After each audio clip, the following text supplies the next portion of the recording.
뉴스 속보 시작합니다. 국민의힘이 오늘 굉장히 시끄러웠습니다. 오전에는 윤희숙 때문에, 이 윤희숙의 혁신안 때문에, 또 오후에는 전한길 강사죠. 이 전한길 강사가 국민의힘에 입당을 했다라는 부분을 두고 찬반 논쟁입니다. 그래서 국민의힘이 굉장히 시끄러웠습니다. 이 윤희숙의 개혁안에 대한 찬반, 또 전한길 강사의 국민의힘 입당, 여기를 두고 하는 이 찬반, 이걸 보고 있자면 국민의힘이 어디로 가야 하는가, 국민의힘이 다시 국민들의 신뢰를 얻고 이재명 정권에 맞서 싸우기 위해서는 국민의힘이 어디로 가야 되는가라는 것을 생각하게 되고 그 답도 있다, 이렇게 보입니다. 오후에는 전한길 강사였죠. 전한길 강사가 사실은 오늘 이야기한 것은 아니고, 그러니까 엊그제 윤상현이 주최를 했던 그 세미나에 전한길이 참석을 해서 자신이 지난달에 이미 국민의힘에 입당을 했다. 자신이 유튜브를 하고 있는데 이 구독하고 있는 구독자 10만 명도 지금 당원으로 가입을 했다. 그래서 이번 전당대회에 윤석열 대통령을 지키는, 윤석열 대통령, 무조건 윤 대통령과 함께하는 그런 당 지도부를 만들어내겠다.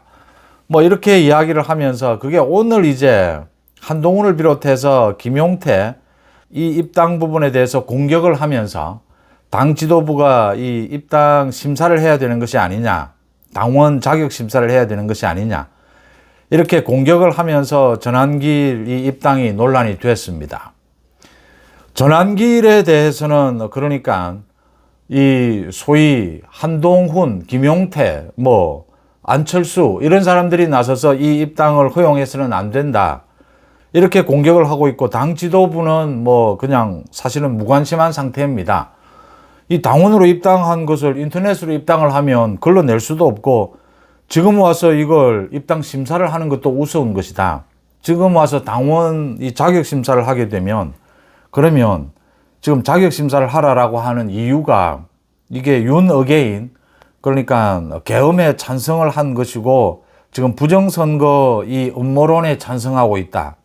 그래서 당원으로 가입시켜서는 안 된다. 당헌 당규를 위반한 것이다, 이러는데, 그러면 계엄을 찬성하고 부정선거에 찬성하는 이런 사람들, 지금 당원들도 많이 있습니다. 그 사람들 전부 가려내서 지금 80만 명의 국민의힘 당원들을 전부 자격심사를 해야 됩니까? 그러면 이게 지금, 그러니까 이 공격을 하는 쪽도 이제 국민의힘 당의 진로를 두고, 전당대회를 두고 자신들에게 좀 더 유리한 방향으로 이걸 이끌어가기 위해서 여론전인 것이죠. 전한길의 입당, 이걸 가지고 전한길을 때리면서 자신들의 정치적 주장을 하는 것입니다. 그러니까 당 지도부는 이걸 어쩌란 말이냐라고 있는 것이죠. 이 윤희숙도 마찬가지입니다.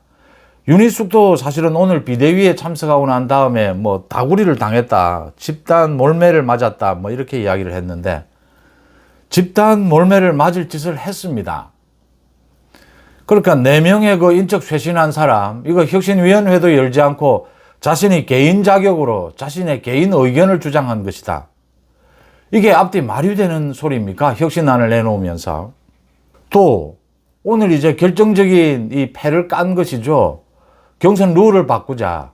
당심 80%, 민심 20% 이렇게 되어 있는 현재의 경선 룰을 민심 100% 이렇게 바꾸자라고 하니까 당내에서는 윤희숙이 갈 때까지 갔다, 윤희숙의 의도가 이제는 드러난 것이다, 윤희숙이 소위 혁신파라고 주장하는 안철수나 한동훈을 돕기 위해서 이때까지 활동한 것이 아니냐. 사실은 윤희숙은 그렇게 한동훈이나 안철수와 친하지는 않습니다. 이런 것들이 이제 논란이 되면서 공격을 또 합니다. 소위 당 주류 측이 공격을 합니다. 그런데 여기에 대해서는 또 안철수나 한동훈은 침묵입니다. 윤희숙이 잘하고 있다, 이런 거죠. 조경태는 적극적으로 나서서 윤희숙이 잘하고 있다라고 이야기를 했습니다. 조경태는 지금 아예 윤 대통령 체포 저지조로 나섰던 국민의힘의 현역 의원들 45명 모두 도려내야 된다라고 하고 있습니다. 윤희숙이나 조경태처럼 다 도려내면 지금 그렇지 않아도 민주당 이재명 정권은 이 국민의힘을 어떻게 해서든 해산시켜서 아예 야당을 없애버리려고 하는, 그리고 개헌을 하려고 하는 이런 음모를 가지고 있는데, 이런 의도를 가지고 있는데, 국민의힘 스스로 지금 뭐 다 쫓아내고, 누구와 지금 앞으로 총선은 3년 뒤에 열리게 되는데, 국민의힘 107명이 지금 제가 거듭 말씀을 드리지만, 이 107명이 전부 사표를 내면 이 국회가 해산되느냐? 해산이 안 됩니다. 이 사표를 국회의장이 받아줘야 하고, 국회의장이 받아준다라고 해도 재보궐선거로 가게 됩니다. 그러면 뭐 국민의힘이 잘해야 107석 그대로 유지할 뿐입니다. 더 무너지게 되는 겁니다. 100석이 무너지게 되면 헌법 개정입니다. 이재명 개인 독재입니다. 이제 이런 주장을 하는 이유는 윤희숙이 혁신안을 뭐 내놓아도 비대위에서 거절해버리면 아무것도 아닙니다.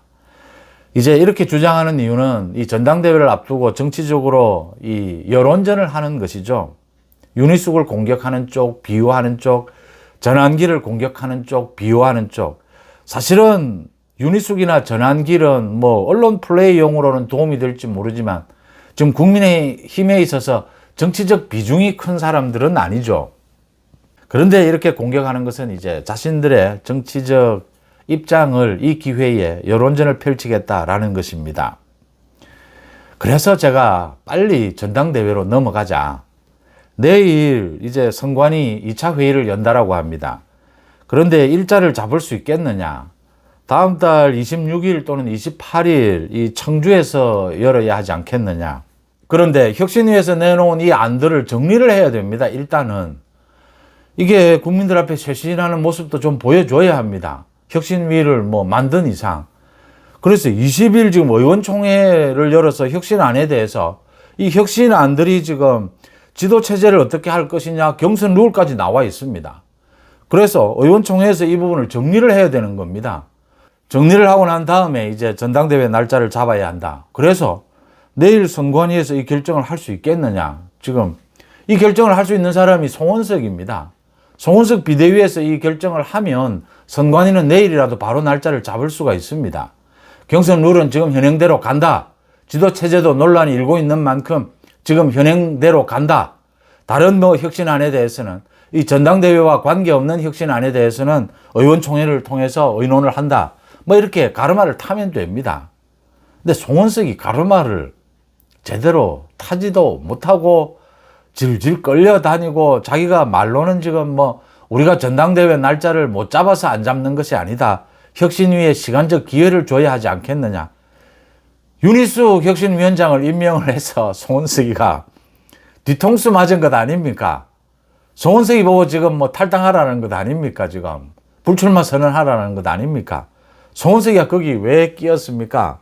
지금 윤희숙을 임명한 것부터가 혁신위, 위원회, 혁신이 필요하죠. 그런데 지금 이 시점에 이게 필요하냐. 그리고 윤희숙에 대해서 송원석이 잘 모르는 모양인데 윤희숙도 소위 독고다이입니다.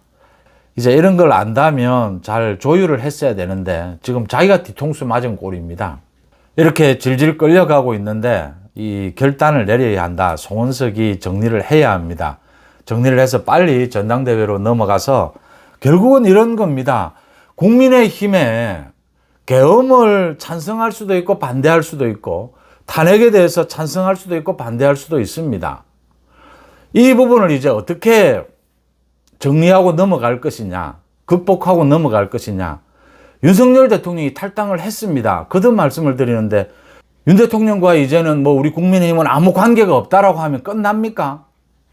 그러면 뭐 그래 국민의힘과 윤석열 대통령 뭐 관계는 전혀 없네. 새로운 뭐 당이네. 이렇게 국민들이 해줍니까? 특검이 그렇게 해줍니까? 민주당이 그렇게 해줍니까?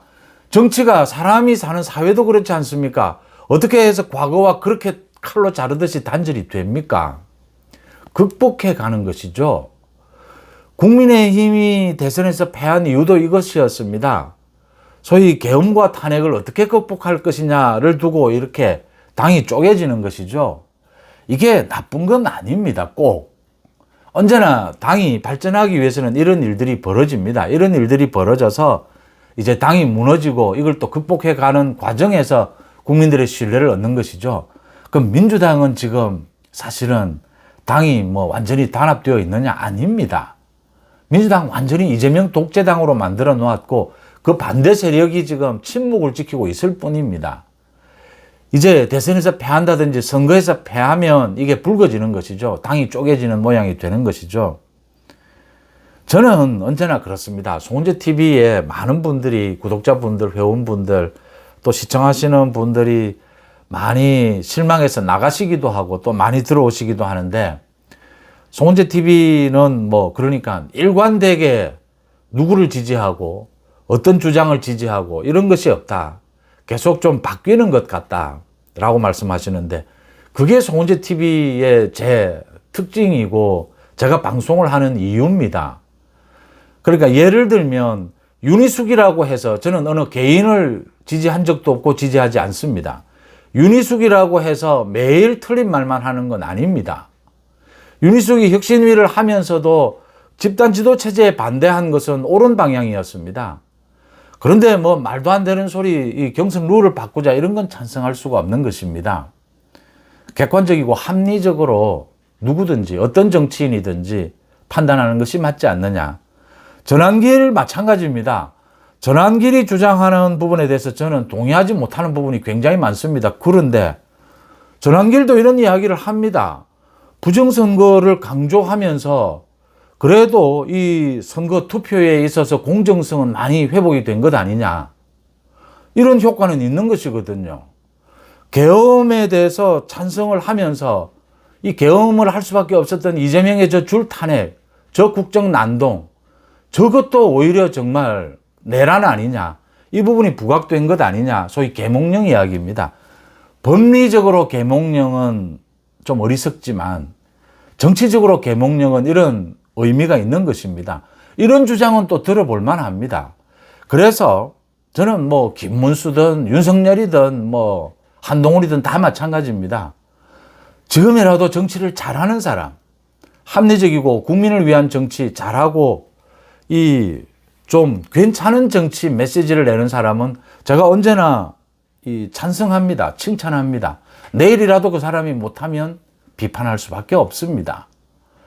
보수 우파, 전환길도 오늘 보수 우파라고 했는데 누구를 지금 완전히 보수 우파에서 도려내서 지금 이 단계에서 도려내는 것도 쉽지 않고 도려내서 누구 좋은 일이겠습니까? 이재명만 좋은 일 시키는 것입니다. 지금은 보수 우파가 전체가 뭉쳐야 할 때다. 뭐 전환길이 극우다. 그러면 전환길의 주장에 동의하는 뭐 전환길 그 구독자 지금 당원 가입을 많이 했다라고 하는 이 사람들 다 추려낼 겁니까? 그 가능한 이야기입니까? 이런 것이죠. 그래서 제가 빨리 전당대회로 가자. 붙어라. 제대로 붙어보자라는 거죠. 당원들에게 맡기자라는 겁니다. 저는 사실은 100% 당원 투표를 하는 것이 맞다라고 봅니다. 지난해에 이걸 바꿨는데, 그러니까 김문수면 김문수, 한동훈이면 한동훈, 뭐 장동혁도 좋습니다. 그래서 붙는 겁니다. 붙어서 당원들이 어느 쪽을 선택하게 될 겁니다. 그러면 그 선택한 쪽이 주류로서 상대편 비주류를 끌어안고 이제 이재명과 싸우러 나서는 겁니다. 또 쇄신도 하는 겁니다. 통합도 하는 겁니다. 선거는 정치는 언제나 이래야 하지 않겠습니까? 오늘 잘못하는 사람도 내일 정치를 잘할 수 있습니다. 오늘 잘한 사람도 내일 잘못할 수 있습니다. 한 번 지지하면, 한 번 찬성하면 그 사람이 뭐 계속 그 사람을 찬성하고 지원해야 되느냐? 아니라고 봅니다. 국민의 시각에서 언제나 바뀌어야 한다라고 봅니다. 그런 차원에서 제가 이 사람들의 주장을 동의하지는 않지만, 물론 찬성하는 부분도 있지만 동의하지 않는 부분, 이 동조할 수 없는 부분도 굉장히 많이 있습니다. 그럼에도 불구하고 이 윤희숙, 전환길 모두 보수우파, 국민의힘 당원이고 함께 가야 될 사람들이다. 주류, 비주류는 지금 민주당에도 있고 국민의힘에도 있습니다. 주류, 비주류가 정확하게 없었던 적은 없습니다. 여러분들은 어떻게 보십니까? 뉴스 속보 마칩니다. 고맙습니다.